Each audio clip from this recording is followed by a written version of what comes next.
So you may have been reading more and more headlines recently saying a silver tsunami is on its way. Hundreds of thousands of baby boomers are retiring and they're going to sell their homes all at once, which is going to crash the housing market. So in today's episode, we're going to talk about that and then also talk about the reasons why you really can't expect that to happen anytime soon. So let's go ahead and get into it. Okay, so ever since 2011, when baby boomers started to retire, you start to see these headlines circulating in the news back and forth, on and off over the years, saying that a silver tsunami, which basically means that these baby boomers retiring are all retiring at once, and there's going to be a lot of them, and they're going to need to downsize their property because they don't want to take care of it anymore, which is going to create a massive amount of inventory on the market, driving home prices down. So today we're going to look at the actual facts, and I'm going to give you 5 reasons why you shouldn't expect this to happen anytime soon. So number 1 is taxes, and this is geared towards the section of baby boomers who have had their house for 30, 40 years, the mortgage is paid off, and they're retiring, and they basically own their home free and clear. Now, the reason taxes are so important is because in the United States, when you sell a house, there's going to be certain exemptions you have. So you basically get capital gains exemptions if you're single for up to $250,000 when you sell a home, or if you're filing jointly up to $500,000, which is great. It helps you keep more money in your pocket when you go to sell your home. The problem with that, especially in places like Orange County when property values are so high, that baby boomer might have purchased their house for $200,000 and now it's worth $1.6 million or even more. So even though they are getting some of that tax exemption, there's still a very large chunk of money that they're going to have to get capital gains tax on, and that could cost them 15, 20, 25, 30% of the overall profits of the remaining balance on that, which could end up costing them over $100,000 just in taxes to sell their home. Now, I was talking about this topic a little while ago, and I had someone comment on the post saying, why would people care about this when they're retiring, and kind of implying that as soon as you retire, you're going to die, so who cares about taxes?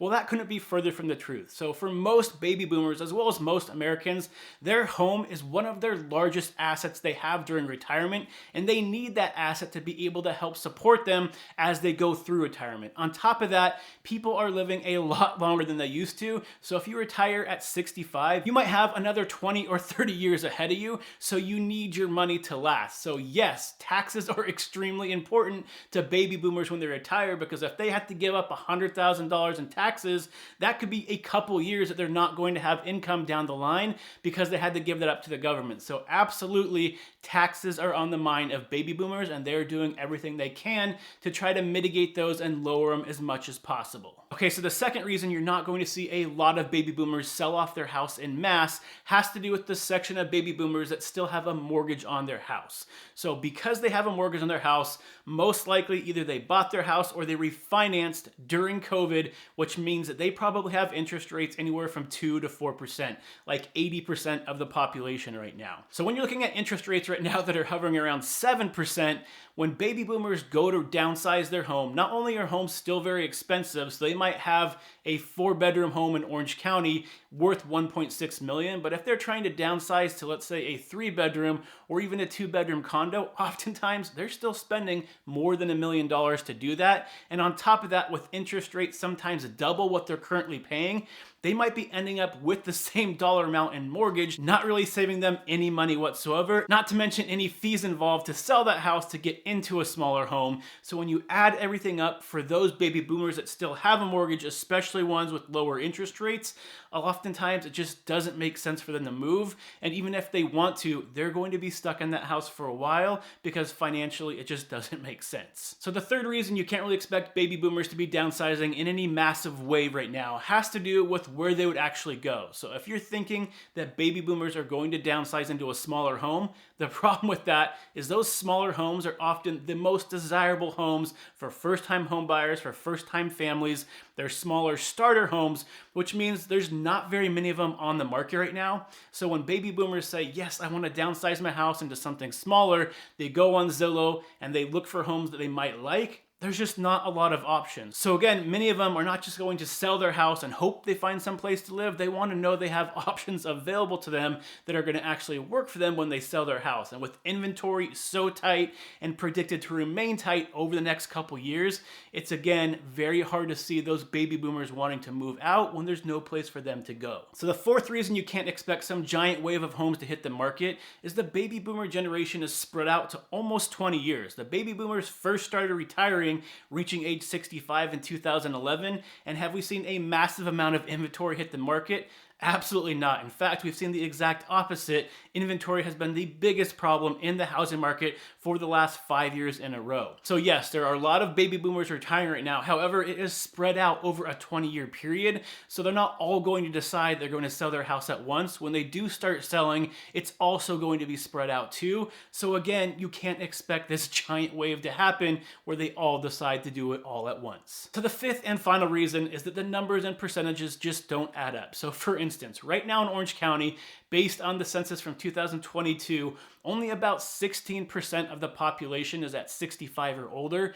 And if you look at this new AARP study that just came out, 60% of those that are retiring absolutely never want to leave the house that they're in. They want to stay there until they die. Now, why is that? It has to do with a number of factors, but baby boomers are not acting like previous generations.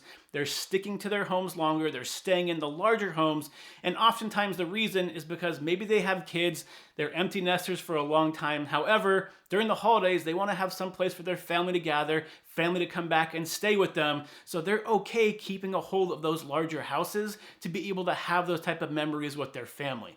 And I see this in my personal life as well as friends and family that I have. My parents, as well as a lot of my friends' parents, still own their larger home, and that's the exact reason why. They want to have some place for family gatherings. They don't mind the upkeep. They don't mind having the extra space because they know that they have some place for their family and friends to gather when they want to have those special occasions. So again, the assumption that baby boomers are going to act like previous generations and downsize as soon as they can is just flat out wrong. And in fact, more baby boomers than not want to stay in those larger homes and actually sell. So after you look at tax implications of selling, affordability due to interest rates, very limited selection available, also having this generation spread out over 20 years, and on top of that, their behaviors do not show that they're downsizing, you can see why it's very hard for me to believe that we're going to have a giant wave of homes hitting the market because boomers are downsizing anytime soon. Now, if you want some other reasons why I don't expect the housing market to crash in Orange County anytime soon, you can always check out this video right here if you're watching it on YouTube. If not, head over to my YouTube channel where you will find a bunch of other content on there. So until next week, stay happy, stay healthy, and I'll see you on the next show. Bye, everybody.